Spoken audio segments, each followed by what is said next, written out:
More than half of the first season of the new historical drama The Buccaneers has now shown on Apple TV+, using fresh concepts in a highly modern soundtrack. Catherine Jake Weiss revived the exquisite series, which was adapted from Edith Wharton's unfinished work. The protagonists of the book are a bunch of carefree American females in an effort to assimilate into the upper class. Their new money family is courting members of the nobility for marriage. Episode 6 of The Buccaneers on Apple TV+ takes place just as Christmas is upon us. Theo's best man selection and engagement and the reconciliation of another couple have all contributed to the festive spirit in our group. As one might expect from a local Grinch, Lord Sohn is here to exact his vengeance on his wife Ginny. This is the greatest episode of season 1 so far, and it's also the most emotional. There are lots of subjects for debate in it. Just as Christmas is upon us, a guy enters the residence, and Guy, who happens to be with Lady Hopley, runs into them as they are playing snowball fight outdoors. Nan remains still as Guy and Theo begin to converse. As a result of Lady Hopley's care for his best man, Theo is very appreciative. Does that describe me? When Guy asks, he becomes energized. The two hug as Theo naturally replies. When Guy and Nan run into one another in the corridor, they go into a separate room to talk about their last conversation,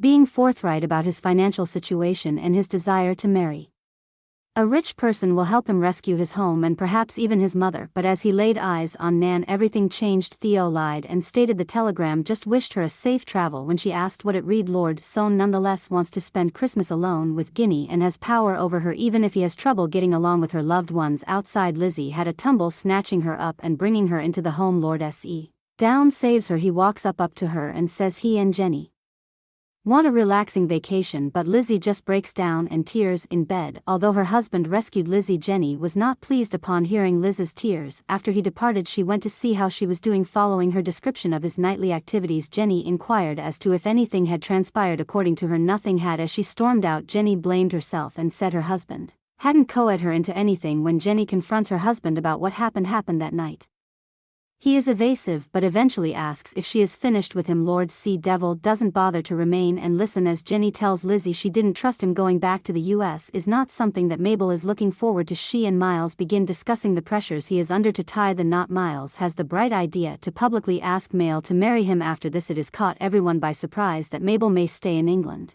with her loved ones. An important subject has been brought to the attention of Nan by Theo's mother. The dour Duchess of Tattle tells her that once she finds out her father's true identity, she must promptly depart the realm. Even though Nan begs her not to, she tells Nan that she needs to pack and go. In spite of Goo denials, Nan approaches him and demands to know if he was the one who informed the Duchess about her father. When he inquires as her feelings over her decision not to be married, she expresses relief. Bard Cowan says that Jenny has compelled Lee with her.